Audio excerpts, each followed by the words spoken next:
We brought in Mr. Onaje Barnes. Hey, how's it going? What's up, man? Man, we've been playing around. We've been playing around. We had you on the schedule, and then we had some scheduling conflicts. I'm glad we got it. We here now. Yeah, right across the street from the spot too. So you know, it makes sense. Hey, I told you I'm easy to find. Yeah. So just for the folks that are watching online, we're in Third Ward right now, and in a podcast studio, and Onaje has a apartment complex. Apartment complex turned boutique hotel called The Escape. We pretty much do short, midterm rentals, some long-term rentals. I tell people all the time, look, I rent property. That's what I do. Yeah. Like, oh, you do Section 8, you do this. I rent houses. It's not too many places that we haven't done. Yeah. But that property is, literally across the street, right on Emancipation. Yeah. Okay.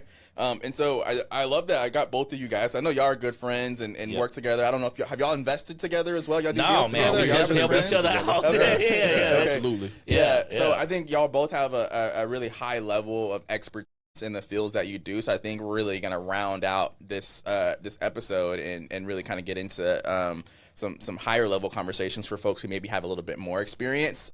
I think I want to speak to people who are at different levels of their investing journey, right? And I think a lot of times we speak to the newbies, the first-time home buyers, but we don't really speak to the people who have been in the game, right? And so to kick it off, Onaje, like hearing where Ashley and Ayana were at, like what was your perspective on that as an expert and kind of where you think you see them going? Yeah, I mentioned to them, I said, look, the hardest part about real estate is actually doing the first deal, buying your first property, whatever that is, right? Particularly people that are black, right? 43% of us own homes, right? So it's more likely that you actually know someone that doesn't own a home than that does. So that's the first step, right? The second step is probably like just keeping with it, learning how to, you're a homeowner.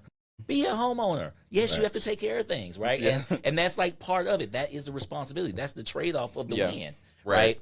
And then the next step is just understanding, if you choose, hey, knowing when that you can scale, knowing that you can scale, knowing that grandma was right when she told you not to get a second loan, but she was also right because she didn't know that, hey, 85% of small business uses home equity to start a business, right? Yes. So don't go out here and just get second loans to get them, Yeah. but have intention. Right, and it was awesome hearing them because they clearly gonna have intention, and they're at a level where they can now scale and move forward. Yeah. Okay. So both of y'all and Gilbert, you can take this first question. Y'all both share so much information online. Like sometimes I feel bad getting y'all give away all the good stuff. I should be paying them right now for this information. Like why do y'all share so much information about investing? Well, I'll be very transparent. The reason why I share is because I know where I invest, right? And I know a lot of interest is there and a lot of new investors are coming in, right? And so we have a shared, shared upside, right? So I want everyone else that's investing where I invest to do well. Yeah. Because if they're doing well and I'm doing well, what's that saying? Rising tides carry all boats, right? So if everyone is doing well, it's a better outcome for everyone. So we're so much more involved than just a transaction, right? We want people to do well on their journey, like the Ashleys and the Ayanas, because, as they do well in these same communities we invest in, it, it's going to be a better outcome for us. Yeah. We think long term. Yeah, absolutely. That's good. Yeah, I mean, look, I got story after story on why I do this. Number one, I'm good, bro. So this whole idea of there's so much deals to be had. I can't do all the deals. So I'd rather my homeboy or my homegirl be able to do the deal. Prime example, my Escape property across the street. I was the first one to kind of come in that area on that side of Emancipation to remodel a property. Within 6 months, another fourplex got done. 3 fourplexes have gotten redone. One of my students did a 5-unit right down the block. So now the whole area is actually looking better. I didn't have the capital at the time to do those 14, 15 units on the other block to do those. I knew they were deals because I just did mine, right? But now I've got other people coming in, bringing up the neighborhood, because I brought up the neighborhood. What does that actually happen to my property value? I get wealthier. There you go. So that's a win, right? I want Gilbert to do well. We're not really even in the same space. Because guess what? I might raise capital one day. I might want to take down a 150-unit complex. I need other dudes to have some money, y'all. Exactly. That like, you know what I mean? Like, I need, like, I can't have all the money. Like, so I need other people to have the money, and I ain't got to worry about. I know he got the money. Exactly. Why? Because he got some property. Yeah. He's doing some things. So that's a win for all of us. Right. And for me, not to be funny, I know. Same with Gilbert. We got a lot of game. So it ain't. The stuff I'm giving out really. It's just tidbits. Yeah. Like, and that's not trying to be. That's 18 years in the game. You know, I'm not tripping about what I'm giving you. Like, if I give you something that can help you get to where we need to get to, that's a different. That's a win for me. Okay, I love that. Yeah. So, I know Gilbert's background. We talked about that in the previous episode, and we'll have that link so folks can go watch that. We don't got time to go into that today, but we don't know your origin story. So quickly kind of tell us how you got to where you're at, where you're commercial and investing and stuff. Yeah. So, look, I'm from Houston, Third Ward, Houston, Texas, Jack Yates High School. Single mom, 4 kids, okay? We ain't had no money. Yeah. But I had a brain, and she gave me that. Well, I graduated number 2 in my class at Yates. Went on to UT Austin, majored in economics. Originally engineering, but majored in economics. So I love money. I did the corporate thing like everybody else. Yeah, of course. And spent a couple years in corporate, and then the whole division got bought out by another company. 26,000 people laid off nationwide. Now, because of my age, because I had some things going on, I got other job offers, but picked up that book. Everybody know that Rich Dad Poor Dad book. Right. And so I got hooked. I had an older frat brother that gave me some game. He owned a couple fourplexes in Austin. So I was like, okay, let me get on this real estate thing. Bought my first property with a NACA loan, 0 down. Bought a foreclosure in 2008. Bought a crappy house. So I'm a rehab guy, right? So I rehabbed the ugly home. I didn't build from the ground up. Yeah. Rehabbed it. 6 months later, I got $80,000 worth of equity. With that equity, the bank was allowed me to give $40,000 out of that from a cash out refi. Okay. I did a rate and term refi. Did what they call a BRRRR strategy. Fell into that. Didn't know what it was. Okay. Well, got $40,000 in my pocket. What did I do with that? It was foreclosure time in 2008. Yeah. So I bought a rental in Herm Clark, older home. Bought a rental, put some sweat equity. I ain't had no money. Home Depot credit card, sweat equity for 2 weeks. Wow. And I got a $900 a month rental on a $290 mortgage. Beautiful. So you have those hands-on skills. That's some of the stuff that comes into play with investors, especially in the beginning. I mean, he's saying he basically executed BRRRR strategy, and he was the one, and I don't know if he had 26. friends or anyone else. And I didn't know what I was doing. Yeah. And again, and look, once you get $900, and again, that same property now is rented for $1,800, but at the time it was $900, $290 mortgage. I'm pocketing some cash that's higher than the car note. I'm hollering at my boys, and I got an $1,100 mortgage on myself, right? So, like, this is winning. I still got a job. My wife got a job. And I'm like, okay, this is something. Yep. Like, okay, we got something here. Yeah. So, at that point, I'm just educating myself. I'm networking with people, educating myself, finding every way I can scratch whatever, get a bonus at a job, save that money, put a 20% down. Okay, but again, 20% down back then was a little bit smaller numbers. Yeah. But burn it, bought property off a credit card. I've hustled my way as far as finding ways to buy property. Then and so talk about like when you made the big jump. So I kind of see your progression. You were kind of doing the takedowns for the rehabs once a year. Once a year, and then you had enough equity with your whole portfolio to go boom. So actually, because I was buying so well, going direct to seller, wholesaler type moves, right? I've never bought anything retail, to be real clear, right? I buy on discount. I had 2 properties that I bought on a credit card because they were so cheap. I got those for like $16,000 a piece, which is like ridiculous, right? Had them paid off, had Section 8 tenants, chilling. I'm big chilling, right? I'm bringing in I'm chilling at this point. Cash flow, right? Hurricane Harvey hits me. Flooded out both of these suckers. I didn't have insurance because I was self-insured. Right? So my game's hard knocks. So I can tell you what to do real quick. So I'm self-insured because I got paid off property. You don't have to have insurance. I ain't have to legally, right? So I'm self-insured. Get hit by Hurricane Harvey. That hit me in the throat. Right. They paid off. Had some credit card. Had some cash. We were lucky enough. My tenants had to go. One of the tenants actually lived in the George R. Brown. Oh wow, yeah. Right, the whole area got flooded out. Like, and this was not like a well-to-do area. Yep. So I'm proud to say that we was able to rehab both those homes within 30 days and get our tenants back. Okay, Nice. and I got That's the awesome. same tenants back, and one of them is still with me. Wow. And that's a long time ago. And if you guys remember during Harvey, I mean, that was devastating. Now I'm gonna bring this home because it's long-winded, but I give it a game, Yeah. right? So what that taught me was, and some of my other coaches that don't look like me also was saying this, but I didn't believe it at the time. Real estate is not necessarily the best place to park equity and to park wealth. It's a wealth creating tool.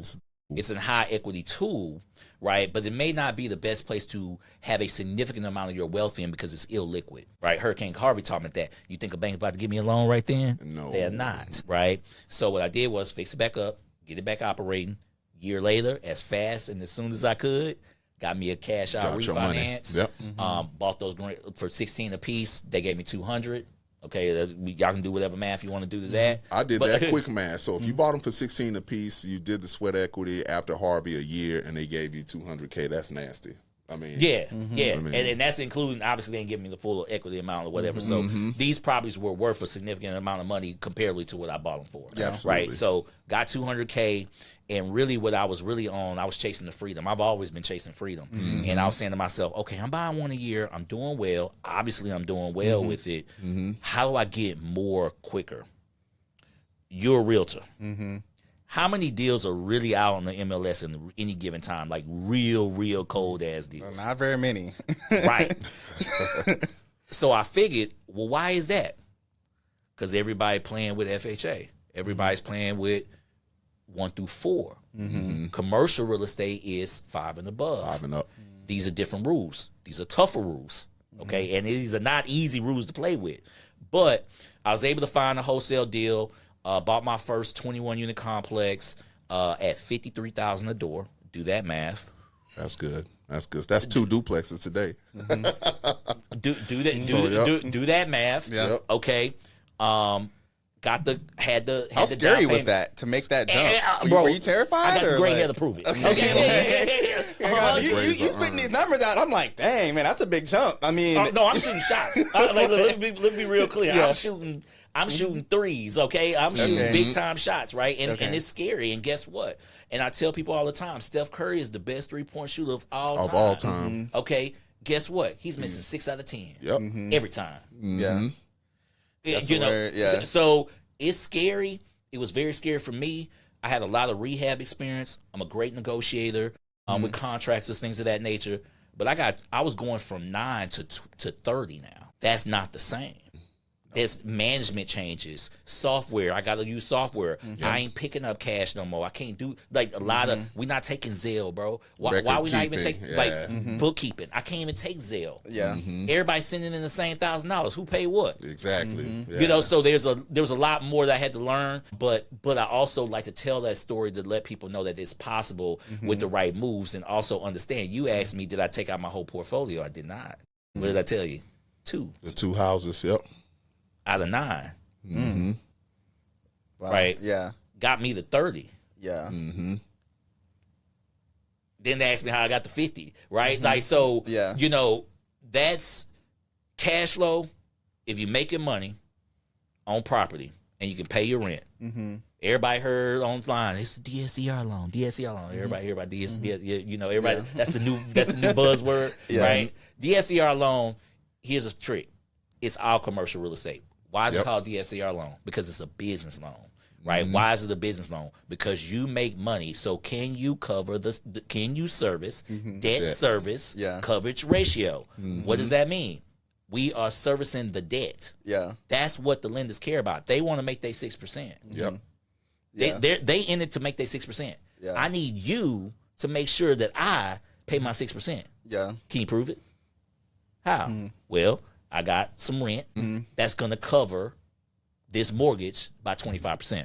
That's why you'll see most loans you talk to with debt service ratios. So something that both y'all have in common, y'all are still working W-2s, right? Are you still working a W-2? Absolutely. You still working a W-2? So Absolutely. did that give y'all a fallback to make some of these like aggressive moves? Of course, it gives you a fallback. And I mean, just like we were talking in that earlier conversation, I get a little frustrated when I see a lot of the just how people try to crap on having a job and news.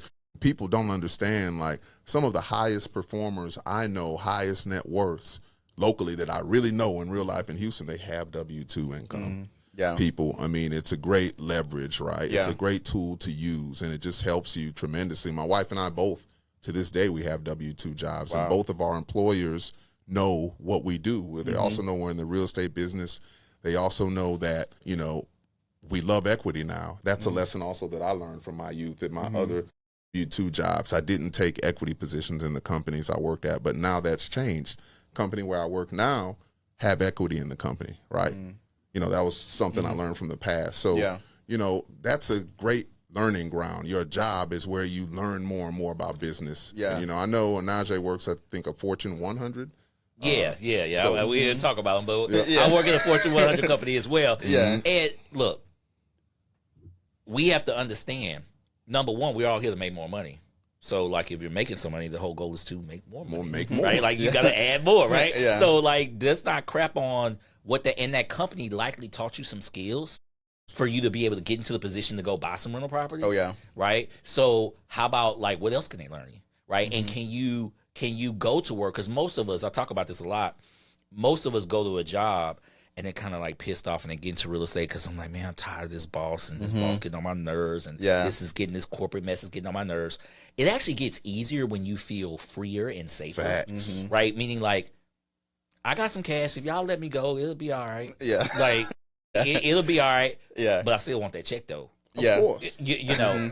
And does that help with the loan, like the DSCR? I mean, like, does that help? I'm You know? stronger that way, right? Okay. Yeah. And so, like, one of the misnomers that I hate people talking about online is about LLCs, and you can buy real estate with LLCs. Like, the people who are saying that aren't really doing this in real life, right? You need a personal financial statement. Every real bank that's like giving you commercial loans is gonna want to know a personal financial statement. They want to know once a year too. Every year they want it updated. They want it. They don't care who you are. Once a year they want it. It don't matter updated. what your name is. Yeah. And so I'm stronger because I have not just equity and properties, but I'm stronger because I have stronger cash flow. Like, they're not. Yeah. I'm not living just off of my rent. My rent is going back into the business. So Okay. my business looks stronger. Okay. So long story short, I tell people real quickly, however long you want that W-2, they're your partner. Look at them as an unwilling partner, right? There's nothing wrong with that. Hey, okay, maybe it ain't their business if the money that they're paying you is using to embetter yourself,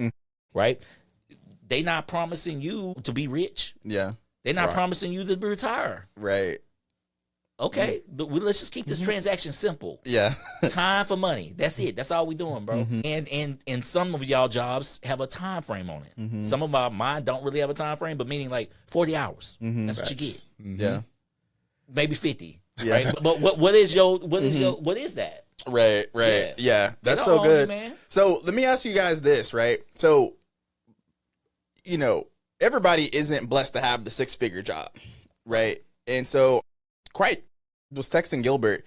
I've got a profile of people that everybody's situation is a little bit different, but this is the almost exact lead that we've been getting from our podcast duplex content. Is somebody who makes anywhere between 70 to 80K, which is a livable wage in Houston. Yep, I mean, if is. you know Absolutely. you got a small family or single, that's a livable wage. So that's not, we're not talking about somebody who's poor. This is, they got a little bit of money. They can get a nice car, nice place. Maybe they have 50 to 60K in savings. So I've been running into quite a few younger kids that are living with their parents still or living with a family member, so they're able to save a little bit more money. So these are they're smart with their money, right? Low debt. So college is paid off, or there's low student loans, or they got a car that they paid off, and they're getting pre-qualified for around 250 to 300. And a lot of that's just based off of their income, right? The income and then the interest rate, they're in that 300K number. So, I've been trying to get creative with these folks, right? Because I'm getting a lot of them. And the reason they're attracted to house hacking specifically is because they can get that tenant to kind of help offset some of that cost, right? Because they're making enough to be comfortable, but they're not making enough, to like, hey, when we start talking about investments, right? That's where it starts getting tight. So what would be y'all's thoughts on how that person could get started? Like, do you tell them to go ahead and take the risk, or is there a different strategy? I'm about to blow your business up right quick. on what you actually did, right? Are you going there? Yeah. Well, I'm about to blow your business up right quick. Going to go there. So number one, all that stats are way better than what I started with. That's number one. Yeah. Number two, now we're gonna get some game time, right? Okay. What's house hacking? Living in one unit and renting the other units. Wrong. Okay. Okay, wrong. It's Golden Girls too. You ever watch Golden Girls, the show? Mike I have might not be too went- young. Okay, my bad. House hacking is you having an underlying mortgage for a property that you have and having other tenants help you pay it off. To split the Now, why did I expense. say wrong? Because when you said units, you automatically went to a duplex or triplex, fourplex. I said just having somebody offset. So we can go old school. Get a damn roommate. Okay? Like, go get a 3-bedroom, 2-bath house if you can't afford the duplex. That's number one. But get in the game of property. Yes. Okay? If you buy yourself, I know a lot of your clients might be some of these nurses that buy themselves. I know that all the time. I talk to them all the time. Yeah. Like, go buy a 3-bedroom, 2-bath house and go rent a room out to another traveling nurse. Exactly. Go rent it to someone that's in your. And guess what? Here's the thing about people don't tell you about being a landlord. I actually get to choose who I live with or live in my property. And don't get it twisted, right? Yep. Like It's not random. there's HUD laws, Yeah. but you can absolutely market to who you want to market to, right? Yeah. So, I'm a single dude that like to go out. We'll go rent to another single dude that like to go out, Yeah. right? Like, I'm a nurse. Like, okay, go rent to another nurse, right? Yeah. Like, go Yep. market to them. And because the game is not buying a specific type of property. The game is having more financial freedom. You can go that two ways. You can make more money or you can reduce your living expenses. House Okay. expense. And Yep. that's what house hacking. And I know you know it, Yeah. but I want to just like differently, right? Like, Yeah. you can go rent. I've given that advice to several people. A lot of people. I got several friends of mine. My baby god sister. She's a teacher, so she makes less than that number you just said. She has saved less than that number you just said. She bought a 3-bedroom, 2-bath right during COVID, right around that time. So it wasn't super cheap. Whatever. She rented out both rooms to a college room. Her college. She rented one to a college roommate. Yeah. Yeah, which I mean, you've Gilbert, you've made some posts. We had a tragic incident maybe 3 months ago about the situation where somebody's renting out and the roommate killed. renting by room. So yeah. I mean, talk about some of the tips you put on social media for people who don't follow you to help people who maybe go that route. If you do decide to rent by the room, number one, it's very important that you get the right type of insurance, right? You have to have the right liability insurance in place. You have to be open with your lender about what you're doing, right? So they know, in your insurance company as well.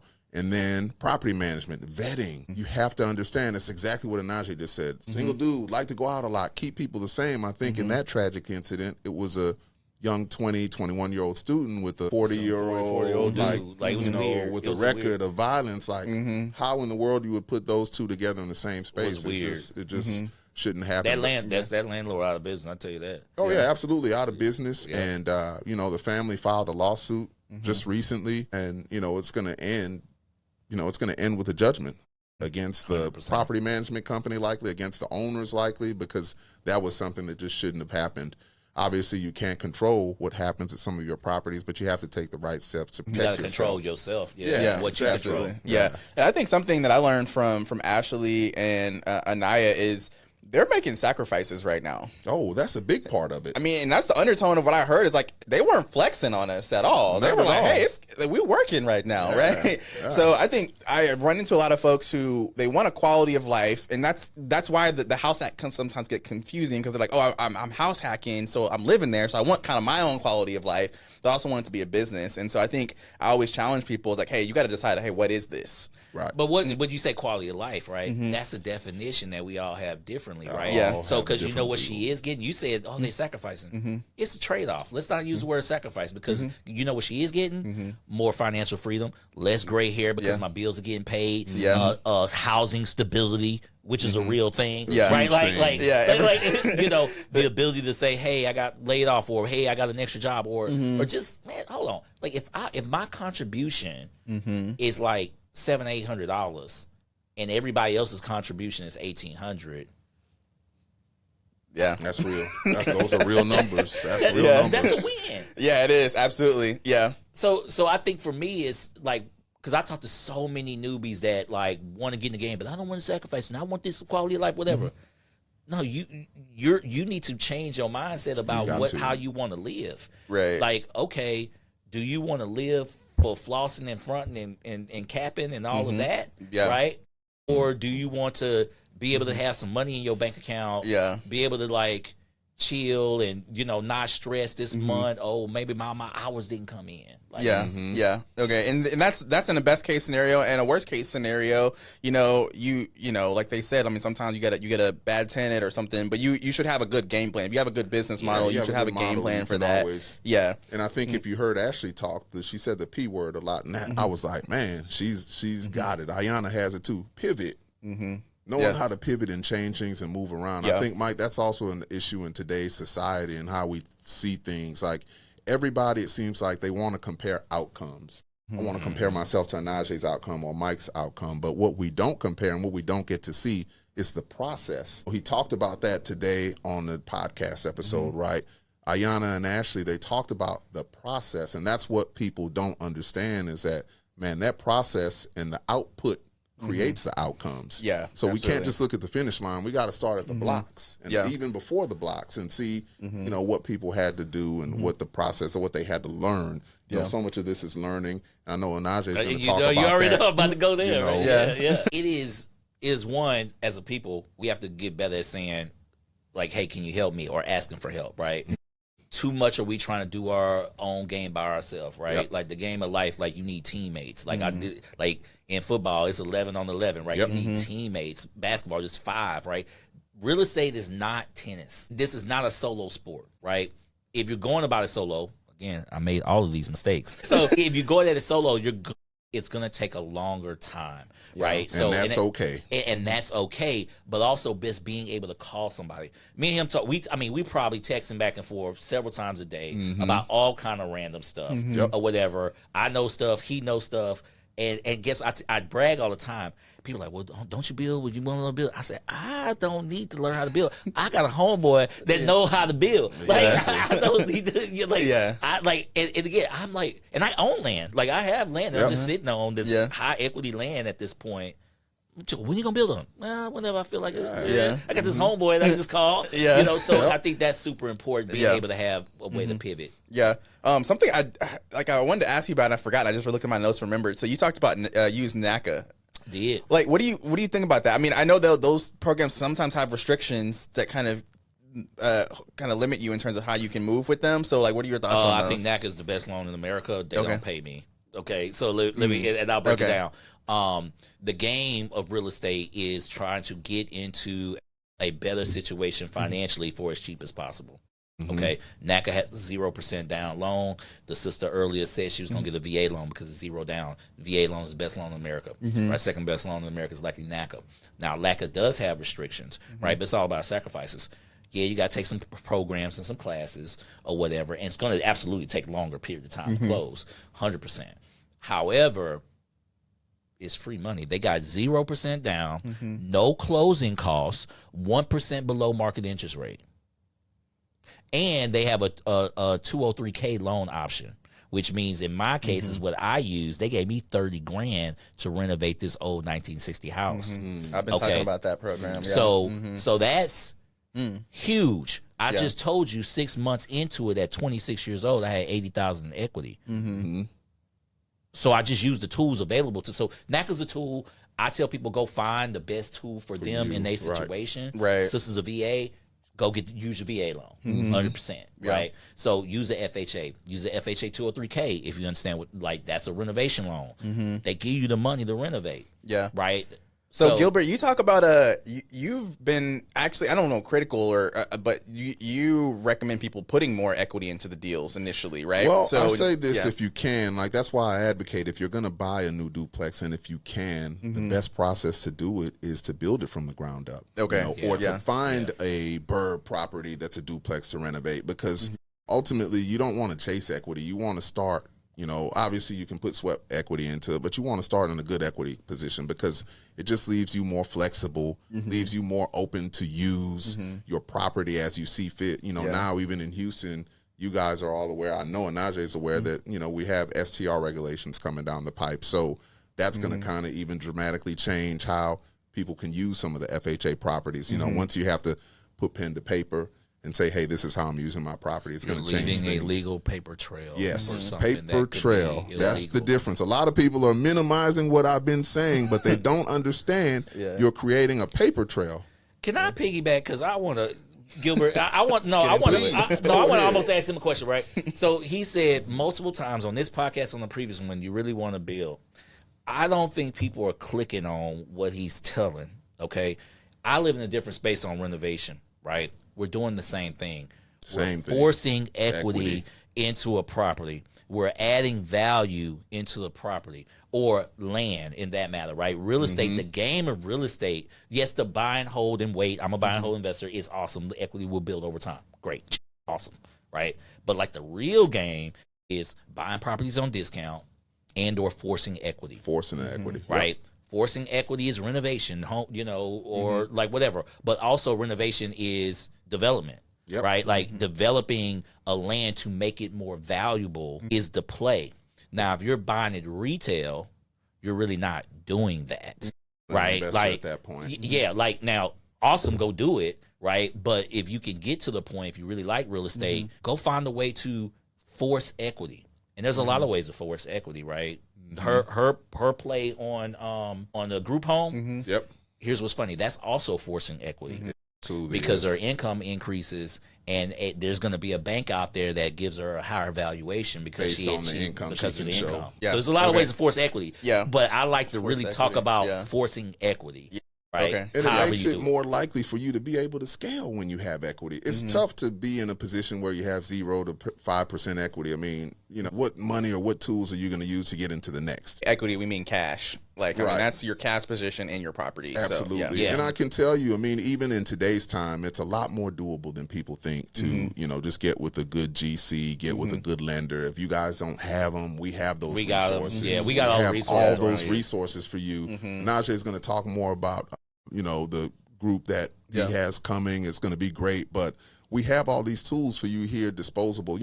Like he said earlier, I can't get all the money. I can't keep all the properties for myself, right? Yeah. So do you want the $100,000 in equity, or do you want to give it to me, a builder and a realtor and somebody else? That's basically what I'm telling you. Do you want the $100,000, or you want to just give it to me? It's up to you. I mean, I'll sell you a build to sell duplex all day, but look, build it from the ground up. Do the BRRRR strategy. That's how you scale your net worth number. That's how you scale your real estate business. So could you, because I mean, obviously, building does take a lot. I'm an owner, founder of Wealth Masterminds Academy. What we do, and I ain't trying to pitch, but I'm just letting people know, what we do is we are a network of like-minded, like-looking investors that, we just giving out game. We're helping each other, right? We have classes that cost it, but we give a lot of information. A lot of information. Me and Gilbert actually met online randomly on Clubhouse. I found out he was in Houston. We kind of knew a lot of the same people, and I invited him into our private group, and there's really not a question we can't ask. Yeah, exactly. Like, and I don't mean that to cap, like, just because I'm not the richest one. He's not the richest one. There's people that were way more wealthy than us in the group, or whatever. I'm not the richest one by no means. So don't even say me and rich in the same sentence. I'm not rich. So the reason why I said no, it's not. I corrected you so quickly because there are strategies to acquire property land on discount. Land is the easiest thing to go grab on discount, and then you can go buy that with little to no money down with certain types of strategies like, seller financing, credit cards, whatever. Like, there's lots of strategies to go buy that land for nothing. Or I won't say nothing, but not raw cash, right? Exactly. So I'm giving you the play right now. So there's lots of ways to do that. If you buy on discount, right? And we buy everything on discount one way or the other. Like he's selling stuff at retail, but he's not buying it. He's buying the stuff on discount, right? Yeah. When you buy stuff on discount, that land's going to have extra equity.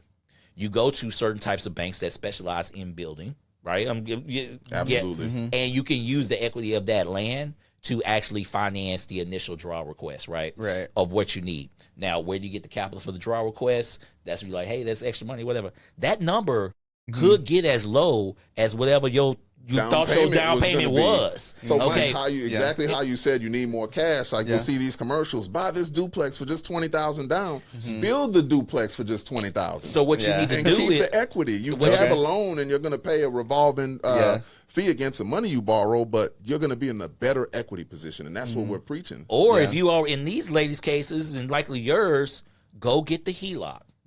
This is a revolving line of credit. Right. Okay, the bank is saying we'll finance 90%, 80%, whatever that bill is, right? Yeah. So you got the 20 now in from your HELOC. Okay, all you got to do is show that cash, Here's a hint. Put it in your bank account 3 months before you go holler at them. Yes, sir. That's a whole trick move. Okay. And there's nothing illegal about that. Yeah. Right? Just go put the cash in there. 3 bank statements. They want to see. They only want to see 3 bank statements. Most of them is 2, right? But it's really 3 bank statements. That's what they do. Now you got your cash. Okay. They say, okay, well, you got to go start whatever the replatting process. And that costs whatever Gil was going to tell you to do, right? He's the expert in that, right? I'm not the expert in that. I just tell you how to go do money. Okay. So you do that. Okay. $5,000 for this, $5,000 for that. Then you get your draw request, like, or you put your plumbing down, or whatever that is. That costs $10,000. You go tell them, bring the inspector out. They come out. They give you your money back. They give, because that's your draw request. They give you $10,000. Now you replenish your line of credit, and then you just keep working it. Yep. Okay. Right. And if you have a great builder too, one of the things the builder can contribute to you that's just mind-boggling is they can build it fast, and you're only paying interest for what? 3 to 7, 8 You get months with a real tops. builder that know what they doing, that might Right. have some history building a whole lot of duplexes in Houston. Yeah. You know, And then, like, and then there you are. Mike, Yeah. people are running these plays in real life. A guy just bought a retail duplex from Donovan just like 4 months ago, and he's smart, sharp young guy. He and his wife, great people. He's, guess what? He's buying a land. He's under contract to buy land, highest best use. He's going to put like 3 to 7 doors on there, something like that. And so that's the start of it, man. When you start to really, and if you think I'm capping, right? We know a person that's on our private text that has built, I don't know where he's built, 8 or 9 now. absolutely, All through the play I just explained. That's how I know it. Like I don't do that play. I Absolutely. know it because I know Someone exactly that's what doing it. he's done in the last 14 years. Yep. And he came from a similar background. Well, he had, he ain't had no money. You know, so Interesting. Okay. Yeah. Yeah, so people get afraid of building a lot of times or doing the Burr method, but that's how that's where the equity lies, you know. Don't get me wrong, it's great to, sometimes you're going to have to go the retail route. I understand that. And it brings me back to the point we said earlier too. If you absolutely buy a retail duplex or a retail whatever it is, investment product, I think it's highly recommended that it's somewhat stabilized, right? It's tough to go into, let me buy this $400,000, $500,000, $600,000 duplex that's completely empty, no furniture, no tenants, no nothing, and then maybe even no gate. And I'm seeing a lot of people do this after they spend all this money. Now they got to buy a gate. Now they got to put furniture in there. Now they got to list it and lease it and hope for a tenant that can qualify for $2,200, $2,300. There's a lot of stuff they skipped and they just didn't realize. And so absolutely. that's where we get the monkey off your back early, right? Get Like, the monkey off your back so you can scale and really move. or just like you spending a lot of money close on this thing. Yep. And you want to minimize the amount of money you spend. Like, look, I said minimize the amount of money to get in. Actually, the real thing is minimize the amount of money it takes from you from point A of starting to cash flow. Yes, exactly. Okay. Right? Got Meaning, and that whatever that distance is for you, whatever type of play you're running, right? But you want to reduce that time that you bleeding out, paying bills that's not getting paid, ain't got no money coming in. And that's real because you're burning through the reserves that helped you qualify. Absolutely. And once you get into this, you'll realize why you needed those reserves in the first place. Yeah. Vacancy is a real thing. Having to do certain repairs is a real thing. And Mike, people think it's cap, but literally in the last 3-4 months, we sold to 4 different buyers that purchased our duplexes that were fully furnished and were completely leased. You know what kind of difference that created for them? Yeah. You giving people turnkey. This dude is handing the game right over to this is people. it. And It's it gives a turnkey you a launch situation. pad to be able to learn, while you're in there. There's a guy, he's like 25, 26 years old. He just bought one of them, the one in the front. His mom bought it, and they're doing this together, and it's a cool thing because they're seeing, now I see why it's so important that we did buy this one that already had tenants in place.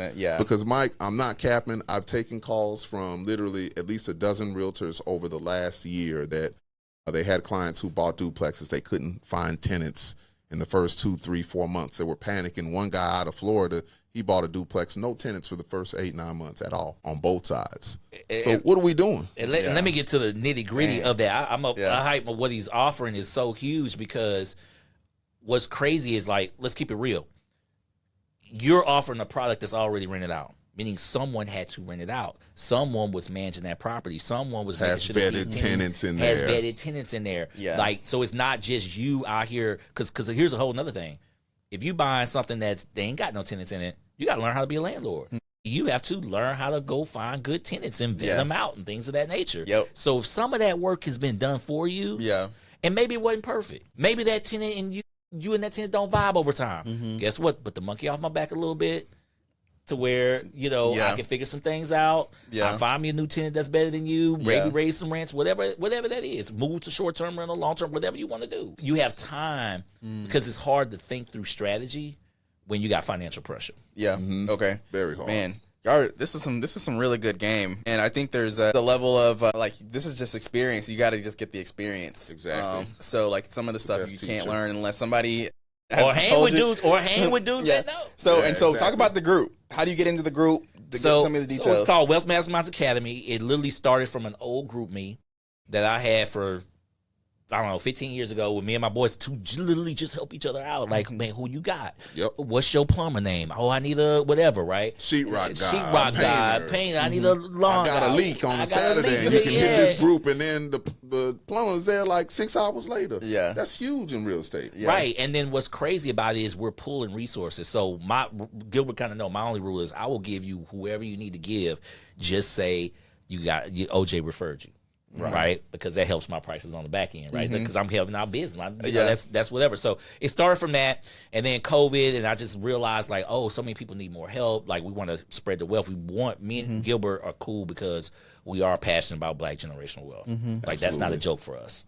So like, because we good, right? Like we want that to occur. So basically what the group is called Wealth Masterminds Academy. You can follow Onaje Barnes wherever, find me, blah, blah, blah. I get a lot of freebies. What it is a massive chat, a lot of real experienced type of people, no gatekeeping, less of the social, like half our people. I mean, look, we the only ones on. So I mean, it's only a couple of us on social media. Even on that's social the thing media. People don't realize. There's a lot of people not on social media. So many crushing people. it. Most people don't There's really. a lot of low key people really killing it in real estate that nobody knows about. Our people ain't trying to be on social media. Matter of fact, we got the type of people that's like, no, I don't need everybody knowing, because real rich dudes don't want people knowing what they got. Yeah, people with money, they don't want people knowing they have money. So but they use me, they use Gilbert, they use some of our other people to like vet people in and we'll whatever. So we have that. And then obviously we have a lot of master classes. I teach a lot of them, and then I bring in coaches like Gilbert, who may not even trying to be a coach. I got pulled into it. So I drag them into it. I said, look, man, and I'll host a lot of classes, and I'll bring in experts on. And when I say, and everybody bring in experts, but these are people I do business with. Okay, absolutely. Like my insurance guy is my insurance guy. Right. you know, and that's something I'll tell people about this podcast too. We have a similar dynamic of the guests on this show. A lot of the people that I bring on the show are people who I got referred to, I do business with. So I mean, even just within the content we're putting out and the content you guys put out, like people like, hey, I need certain people. Pay attention to who's working together, who's doing podcasts together, right? Who do you see at lunch together? Mike, that's one of the things I really respect about you as a professional. I never had a chance to tell you this, but I can tell you now. One of the cool things that you've kind of figured out in your young age is that you understand value exchange as a young person. You don't only just call when you need something. You also call when there's opportunity. Right. And that's what I appreciate about guys that think like you. And that's what the group Wealth Masterminds is also about, right? So you understand that. And value exchange leads to opportunities. Like Mike is so valuable and exchanges value with me. Mike's going to enlist one of my duplexes for sale. You know, and you know, that's how business gets done in the real world. Right. And just helping each other out. Like half the information that we share with each other, I mean, it's no transactional piece to it, because it's like, okay, it's going to come back to me. Like, he's definitely know a bunch of stuff that I don't know. Right. And guess what? I actually don't have to learn it.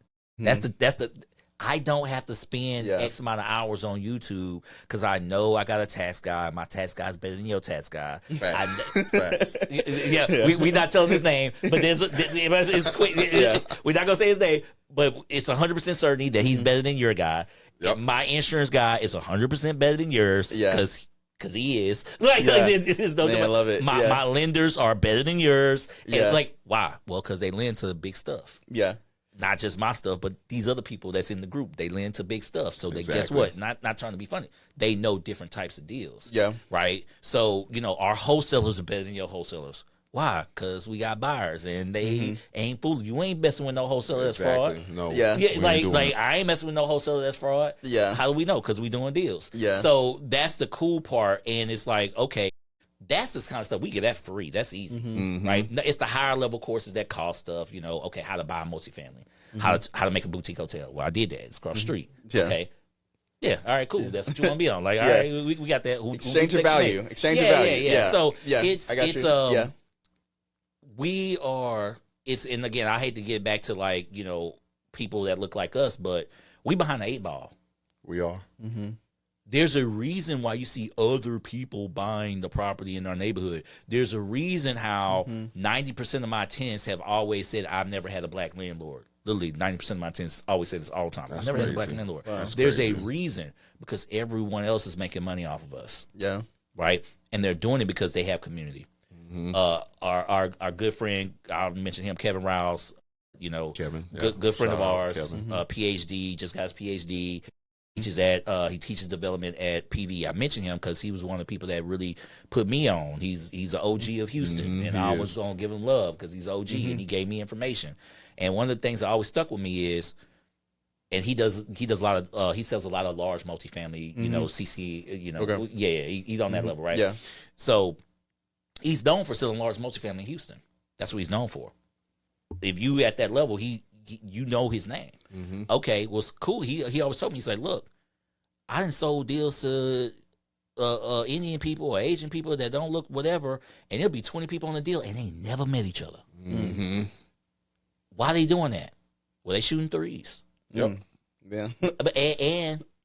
But they also know it's gonna work to the point where like they just want to get in. They just want to be a part of it. They understand the value of what's going on and what we're doing and equity and building wealth. Sister got a couple $100,000. They looking for millions. Yeah. Man, that's so good. Well, guys, I mean, I really feel like this is one of the most valuable real estate conversations I've ever had personally. So thank y'all for coming on. Appreciate you having us. Yeah, absolutely. It's always an opportunity. So appreciate you, Mike. Yeah, absolutely. So people can get more information. We'll have y'all's links in the bio. So if you want to get connected with the group, remind me, what was the name again? Wealth Masterminds Academy. Wealth Masterminds Academy. Follow Houston Duplex. Dude, every single day, dude is putting out gems. So I mean, literally, if you ain't got the bread for the community, follow him on Instagram, YouTube. We got a free option for the people. Like we giving out game. We got a free option for the people. Just get in, bro. Yeah. Awesome. Okay. Well, hey y'all. We'll see y'all on the next episode of the Blueprint Podcast. Peace.